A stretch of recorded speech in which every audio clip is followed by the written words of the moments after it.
मानसिक स्वास्थ्य और योग पर लोगों को साधने साइकिल से पूरा भारत भ्रमण पर निकली अग्रिमा नायर हमारे साथ मौजूद है, इनसे जानेंगे। मैम, आप केरल से साइकिल यात्रा पर निकली है, क्या उद्देश्य है इस यात्रा का? मेरा नाम अग्रिमा है और मैं 2022 से पूरे भारत भ्रमण में हूँ और मैंने न्यूरो साइंस में पीएचडी की है और योग में मास्टर्स किया है। मैं पूरे भारत में लोगों को और बच्चों को और सब लोगों को ऑलमोस्ट जो योग से आप किस तरीके से मानसिक जो जिस तरीके से आजकल गुजरा जाता है और रोग बहुत ज़्यादा होता है, उससे कैसे आप बाहर निकल सकते हैं, मानसिक अवस्था से कैसे बाहर निकल सकते हैं, इसका प्रचार कर रही हूँ। कई स्कूल्स में, कॉलेजेस में इसके बारे में जागरूकता ला रही हूँ। ये मेरा मुख्य उद्देश्य है और अभी काफ़ी सालों से मैं बहुत सारे लोगों से मिलके मैंने इसका प्रचार किया है और बहुत सारे लोग इसके कारण इंस्पायर हुए हैं। यहाँ आज हम आए हैं और यहाँ हम जितेंद्र जी के यहाँ ठहरे हैं। अच्छा, एक चीज़ बताइए, आज भारत की जो पीढ़ी है, अमूमन देखा जाए तो भारत की पीढ़ी, अगर लड़कों की बात किया जाए, हमको बताया गया कि आप लगभग 33 एज की है, करेक्ट? हमें करेक्ट। लोगों को बताया, जैसा कि माना जाता है कि आजकल लड़के मोबाइल में व्यस्त हैं। लड़कियों की बात करें तो वो फिजिकल ब्यूटी पे ज़्यादा ध्यान दे रही हैं। तो आप इस 33 एज की उम्र में भारत सुधार पे निकली हैं, कहाँ से ये मोटो कैसे आ गया आपका? तो जैसे कि बताया गया है कि हाँ, ये डिजिटल एरा है, तो लोग अपने मानसिक अवस्था को इतना ज़्यादा बिजी रखते हैं डिजिटलाइजेशन में कि उनको अपने बारे में सोचने का एग्जैक्टली नहीं होता है टाइम। वो दूसरों को दिखाना चाहते हैं कि वो क्या कर रहे हैं और एंटरटेनमेंट में ज़्यादा उनका मन लगता है, इसमें कोई बुराई नहीं है। लेकिन अगर हम अपने आप को और अपने आप को समझने में, अपने शरीर को समझने में और अपने ही विचारों को समझने का समय नहीं देंगे तो हो सकता है कि हमें इन फ्यूचर हमें बहुत इश्यूज हो सकते हैं। तो जिस तरीके से बताया गया है कि जो सोशल मीडिया का इतना ये है, फीमेल्स को अपनी ब्यूटी के लिए बहुत ज़्यादा अलग अलग तरीके से, और जैसे मेट्रोज में हैं बहुत सारे सर्जरीज होती हैं और बहुत सारे ब्यूटी प्रोडक्ट्स निकाले जाते हैं जो कि स्किन में बहुत सारे इश्यूज भी बनाते हैं। तो हमें अपने आप को एक्सेप्ट करना बहुत ज़रूरी होता है, उसको समझना बहुत ज़रूरी होता है। हम कुछ भी करें लेकिन अंदर से जो है हम अपने आप को स्वस्थ रखें, हमारे विचारों को बहुत साफ रखें, तो वो ब्यूटी जो है वो बाहर भी दिखती है। तो इस चीज़ की हम युवकों को और युवतियों को बहुत ज़्यादा प्रेरणा देते हैं। अच्छा, पहले थोड़ा सा अपने बारे में बताइए। आप मोस्टली कहाँ की रहने वाली हैं, केरल में कहाँ रहती हैं, अपने परिवार से संबंधित कुछ चीज़ें, और कैसे परिवार के लोग आपको अलाउ किए कि आप एक लड़की, एज ए लड़की होकर के पूरा भारत भ्रमण कर रही हैं, वो भी अकेले साइकिल से भ्रमण करती हैं, बहुत सारी कठिनाई आती होंगी, क्या कुछ कहेंगी? तो हमारे पेरेंट्स जो हैं वो मिलिट्री से बिलोंग करते हैं और हम स्वयं केरला के हैं, जैसे कि हमने बताया है। तो हम कठिनाइयाँ जो देखते हैं बाहर से, जो आजकल जिस तरीके से कहा जाता है कि फीमेल्स के लिए भारत बहुत अनसेफ है, ऐसा कहा जाता है। हम खुद 4 साल से 29 की एज में हम निकले थे और बहुत हमें हेल्प मिली। एक्चुअली फीमेल्स जो है भारत में बहुत प्रिविलेज्ड हैं क्योंकि हर तरीके से लोग जो हैं उनकी सहायता करने के लिए हमेशा उत्सुक रहते हैं। कोई भी आपकी सहायता करने के लिए पीछे नहीं हटेगा और जैसे ही पता चलता है कि आप फीमेल हैं तो अधिकतर लोग आपकी सहायता ही करते हैं। ये सिर्फ हम लोगों ने ऐसा जो है रॉन्ग मैसेज, मीडिया में नेगेटिव न्यूज़ेस बहुत डाल रखी हैं जिसके कारण जो अच्छा करते हैं और बहुत ज़्यादा जो सहयोग करते हैं उनका नाम भी खराब हो जाता है। तो सच्चाई जो है, आप जब यात्रा में निकलते हैं तभी पता चलता है लोग कितने दिल से अच्छे होते हैं और कितनी दिल से वो सहायता, कोई एक्सपेक्टेशंस के बिना सहायता करते हैं। हमें कई बार लगता है हम कभी उनके लेवल पे जा ही नहीं सकते हैं, हम जितनी भी कोशिश कर लें उनके लेवल तक उठ नहीं सकते हैं, इतनी सहायता करते हैं। तो जो कॉन्सेप्ट्स हैं कि फीमेल सेफ नहीं है और प्रोटेक्टेड नहीं है और ये बहुत कठिन होता है, लेकिन घर में भी थोड़ी प्रॉब्लम्स थी हमारी, लेकिन जब हमने बोला कि हमें यही करना है तो वो भी हमें सपोर्ट में ही हमारे रहे और हमेशा हमें हमारा सपोर्ट किया है उन्होंने। अच्छा, यात्रा के दौरान घर पे आप बात करती हैं? बहुत बार करते हैं। तो जब उनको ज़रूरत पड़ती है या फिर घर भी जाते हैं और जब वो बोलते हैं हमसे बात भी होती है। अच्छा, पहली यात्रा कहाँ से कहाँ तक शुरू हुआ? आपने केरल से निकला, पहली यात्रा जैसा कि आपने बताया कहाँ तक? पहली यात्रा हमारी केरला टू लद्दाख थी और उसके बाद हमने ऑलमोस्ट जब हमारा वेस्टर्न कोस्ट जो कि कोंकण रोड है वो और लद्दाख तक हमारा कंप्लीट हुआ, तो फिर हमने ईस्टर्न कोस्ट लिया और हमारा ऑलमोस्ट अब भारत पूरा कंप्लीट हो गया है। और इस तरीके से हमने 4 साल में काफ़ी जगह और बहुत सारे एक्सपीरियंस इकट्ठे किए हैं। अच्छा, हमने थोड़ा सा आपके बारे में रिसर्च भी किया है, तो हमने पढ़ा कि आप लद्दाख पहली बार अपने दोस्तों के बुलाने पे गई थी, क्या कहेंगे उस पे? तो हमारे दोस्त जो थे वो मोनेस्ट्री के मंक्स थे, जो कि हम लामास कहते हैं। हमारे बहुत सारे फ्रेंड्स थे जो बुद्धिज्म से बिलोंग करते हैं, लामास हैं वो। तो उन्होंने हमें बुलाया कि वहाँ के जो बच्चे हैं, छोटे छोटे बच्चे हैं, उनको आप थोड़ा साइंस और योगा सिखाइएगा, आप आइएगा। तो उनके बुलाने पर हम गए और हमें बहुत सारे लोगों से हमारी मुलाकात हुई। उनके जो लद्दाख के जो नेटिव लोग हैं उनसे भी मुलाकात हुई और हमने उनसे बहुत कुछ सीखा और जो हमें आता था हमने उसको शेयर भी किया। अच्छा, आपने एक चित्रा रिसर्च सेंटर में काम किया है, वहाँ की जनता के बारे में कुछ बताइए। तो हमने श्री चित्रा में रिसर्च किया था, जिसमें हमारा मेन जो हमारा रिसर्च था वो मेमोरी पे था कि किस तरीके से आपकी मेमोरी स्टोरेज होती है।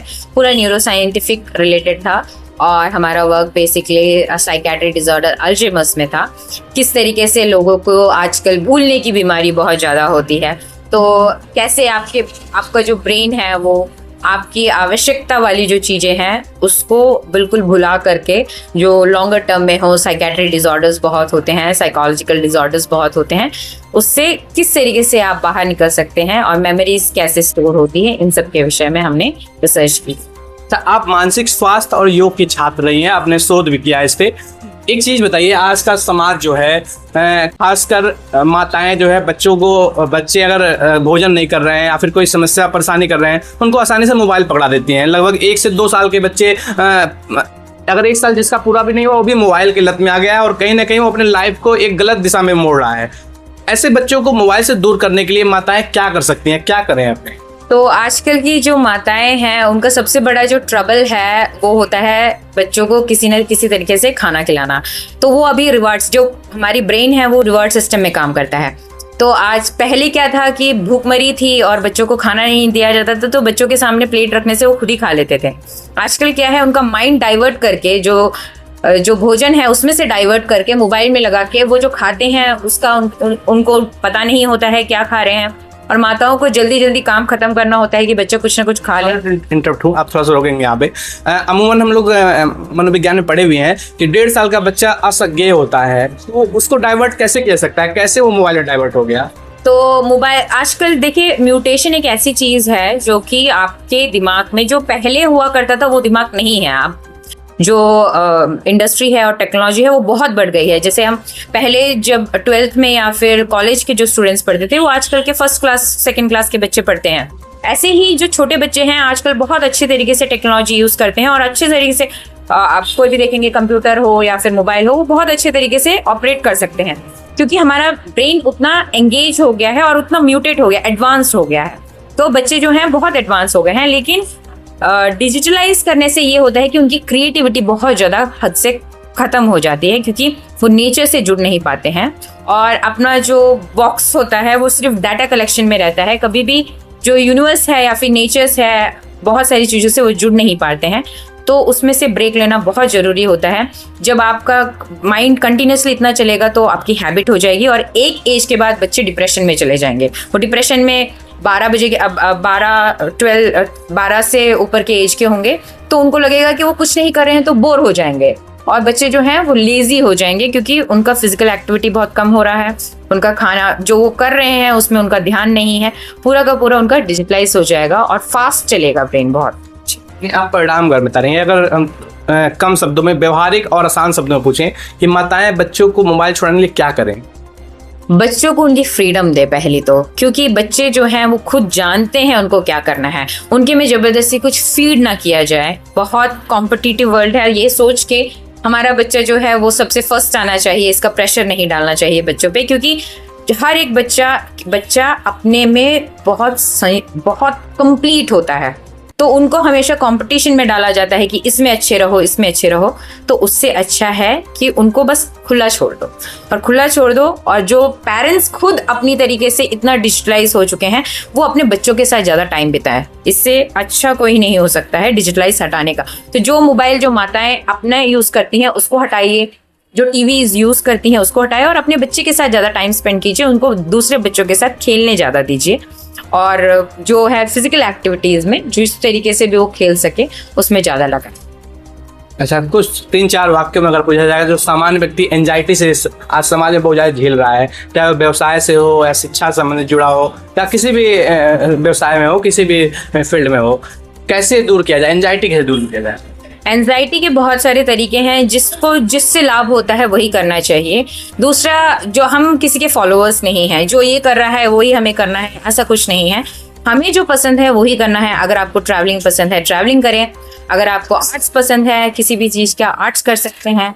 अगर आपको सोशल सर्विस पसंद है, क्योंकि ये सारी जो एक्टिविटीज़ हैं इसमें सबसे ज़्यादा बेनिफिट ये होता है कि आपके डोपामाइन बहुत रिलीज होते हैं, और जो आपको सोशली कनेक्ट करता है, जो आपको नेचर से कनेक्ट करता है, इस सब में ऑक्सीटॉक्सिन बहुत रिलीज होता है। सिंपल वर्ड में बोले तो आपको बहुत खुशी और मानसिक शांति मिलती है।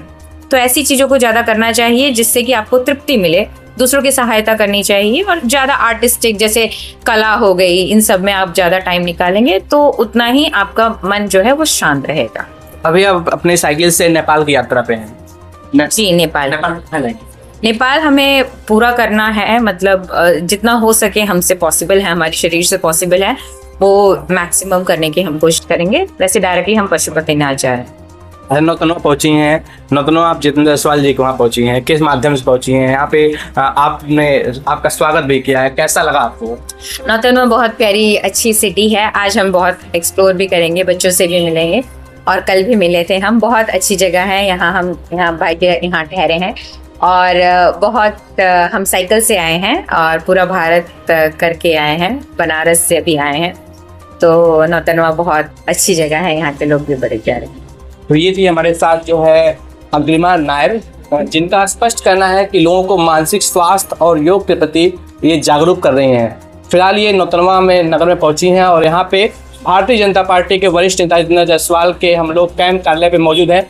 इनसे भी थोड़ा सा बात करेंगे कि किस तरह से इन्होंने इनका स्वागत किया और क्या कुछ कहेंगे। देखिए, 3 अक्टूबर को शाम को हमारे एक जानने वाले हैं आरएसएस में, उनके माध्यम से मुझे सूचना प्राप्त हुई कि अग्रिमा नायर जी जो केरल से निकलकर पूरे भारत में साइकिल से भ्रमण कर योग और मानसिक स्वास्थ्य के लिए, मानसिक मजबूती के लिए तनाव को कैसे, स्ट्रेस को दूर किया जाए, उसको लेकर एक जागरूकता अभियान कह लीजिए, एक संदेश कह लीजिए, एक मैसेज कह लीजिए राष्ट्रीय स्तर पर। अब तो नेपाल की यात्रा पे हैं तो उसको इंटरनेशनल स्तर पर भी कह सकते हैं। तो मुझे बड़ा खुशी हुई कि एक फीमेल होकर इस तरह जो समाज को सुधारने में, समाज के लोगों को जो स्वास्थ्य पे जो स्ट्रेस से जो मेडिकली जो दुष्प्रभाव पड़ता है, उसको हम कैसे राइट वे में लेके जाएं, कैसे उसको हम सही दिशा में लेके जाएं योग के माध्यम से, और उस दिशा में जो उनके पास जो अनुभव है उनको साझा करके एक स्वस्थ शरीर की संकल्पना के साथ उनको आगे का जीवन निर्वहन करने दें। इसको लेकर जब मैंने सुना कि इस तरह की चीज़ों को लेकर आए तो मुझे बड़ा खुशी हुआ। और मैं कल अपने कैंप कार्यालय पर जब आई तो मैंने उनका माल्यार्पण करके अंगवस्त्र देकर उनको सम्मानित किया, और अपने पूरे फैमिली को मैंने उनसे मिलवाया।